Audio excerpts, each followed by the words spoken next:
যথাযথ রাজগুজ্জ যোগ নবম অধ্যায় 7 নম্বর শ্লোক।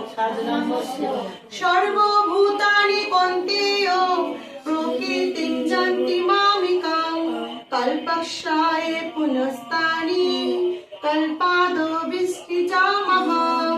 সবাই একসাথে বলো, সর্বভূতানি কৌন্তেয় প্রকৃতিং যন্তি মামিকাং কল্পক্ষয়ে পুনস্তানি কল্পাদো বিসৃজামহং। বলছে অনুবাদে, হে কৌন্তেয়, কল্পের অবসানে সমস্ত জড় সৃষ্টি আমারই প্রকৃতিতে প্রবেশ করে এবং পুনরায় কল্পারম্ভে প্রকৃতির দ্বারা আমি তাদের সৃষ্টি করি।